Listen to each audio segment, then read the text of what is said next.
The King and Queen of the Ring is one of the most fascinating tournaments that WWE has ever created. It can create moments that launch the careers of some, while others not so much. But the past is in the past, and it's time for WWE in the new Paul Levesque era to work with what they have and see how they can capitalize on the future King and Queen of the Rings, starting off with one of the possible options for Queen of the Ring being Lyra Valkyria. The promising former NXT Women's Champion has advanced to the semifinals by beating her first round opponent Dakota Kai, and then on last night's Raw, she beat Zoe Stark, advancing to the semifinals where she will face Io Sky. The crowd already seems to like her, and I do think she will advance to the finals over Io Sky, despite the fact that Io has put on a great performance, and it's awesome to see. I just think Lyra is a perfect opportunity to capitalize on here for WWE, jumping with the NXT superstar and pushing them right to the finals of the Queen of the Ring. But the biggest question WWE has to answer is who of these two, in my opinion, will reach the finals, because it does feel like we're building up for that inevitable Bianca Belair versus Jade Cargill feud, but there currently are tag team champions. Are they going to break them up that early? I don't think so, but here's the deal. Bianca Belair has a matchup against Tiffany Stratton, who I believe actually has a good chance of winning Queen of the Ring, but I believe more likely Tiffany Stratton will be the Women's Money in the Bank winner, and I find it hard to believe that WWE would double up on that. So I believe Bianca will advance, and Jade Cargill has herself a match up against Nia Jax, and I'll be honest, I do believe Jade Cargill is going to win this one nearly guaranteed. She just beat Piper Niven in what was a pretty solid match, and I think we'll get the same out of her and Nia Jax. My opinion, it actually makes more sense that Bianca Belair would beat Jade Cargill, because I just find it hard to believe that Bianca could be a heel, but I know Jade Cargill can be a heel. So if you have Bianca win in what is a fluky, maybe surprise roll-up finish, some way, somehow, it could send Jade over the edge over a progressive amount of time, but I just think Bianca Belair versus Lyra Valkyria will be an amazing finals match that we will get at King and Queen of the Ring. And I honestly do believe that Bianca Belair should inevitably win it and become the Queen of the Ring, because I think it will build into the story for her and Jade Cargill so much more. We already have been talking about how the Women's Tag Team Championship needs to feel more important. It needs to feel like we actually should care about this. If you throw the Queen of the Ring title in there from Bianca and you build up the jealousy from Jade to Bianca, I think it could build into their tag team matches and their storylines so much more. So I think the more attention we put on the Bianca Belair and Jade Cargill inevitable feud, the more impressive the eventual storyline and match will be when we get it. So give Bianca the Queen of the Ring crown, and let's see where WWE takes it from there. So while it kind of feels like we already know who's going to win this title, let's fantasy book for a little bit. Why not give Randy Orton an opportunity, right? Randy Orton is a veteran. He is a legend/legend killer, but my guy Randy Orton has never won the King of the Ring tournament. While it may not be this big accolade as it may be certain title wins he's had, it still feels like a fun little thing that we could just give to him. So yeah, I actually think Randy Orton is going to advance to the finals. That's just my take on it right now, and obviously in about a week I'll probably feel stupid when he loses.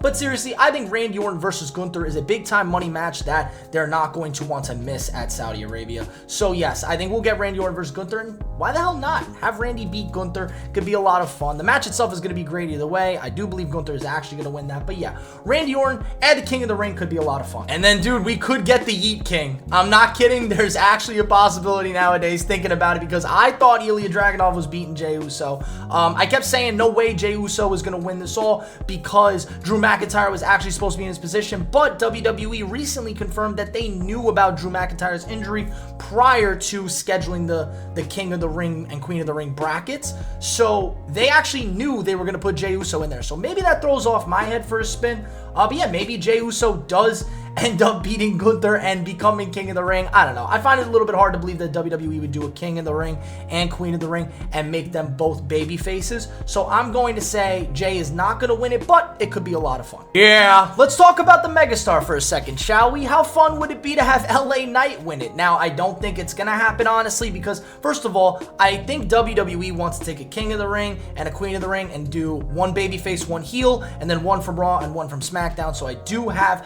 Bianca Belair winning it from SmackDown, so I already don't think that a SmackDown superstar will win it. But going off of the LA Knight point, he would need to beat Tama Tonga and then the winner of Randy Orton and Carmelo Hayes. Can he make a run to the finals? Of course. I actually do think he's going to beat Tama Tonga. I don't know how. I don't know how they're going to do Tama Tonga's first, I think that would be his first loss. So I don't know how they're going to do it, but I do believe LA Knight will win this match, and I think we will get Randy Orton versus LA Knight in the semifinals next week, which could be a lot of fun. I just find it hard to believe that LA Knight will win it all, but it could be fun to have him in the finals against Gunther. That's a match that I feel like could really do well. It could do really well. I think they both have styles that could mesh very well. But yeah, I don't think LA Knight's gonna win it. It could be a lot of fun to have King, yeah, we have King Yeet or King Yeah, but honestly, yeah, I love LA Knight. I just don't see it. Now let's just talk about the man who I'm pretty sure we all believe is going to win this, the Ring General Gunther. The man who has held the IC championship longer than anybody else. The man was built to be the King of the Ring winner. He is going to be a world champion at some point, and he is going to inevitably make his way into the WWE Hall of Fame at the track record he is at. I love Gunther. He's amazing. And he kind of has, like I said, he kind of feels like he could be the King of the Ring. I could see him wearing that crown. And honestly, as you go back to looking at some of the, major kings and, queens of the ring, they had people with them, right? So I think of like last year, Xavier Woods had Kofi there to kind of hype him up. I think back with King Booker and Queen Charmel. It kind of feels like Gunther has Ludwig Kaiser, who's going to do the same thing for him. He's going to be like his jester in a way, like,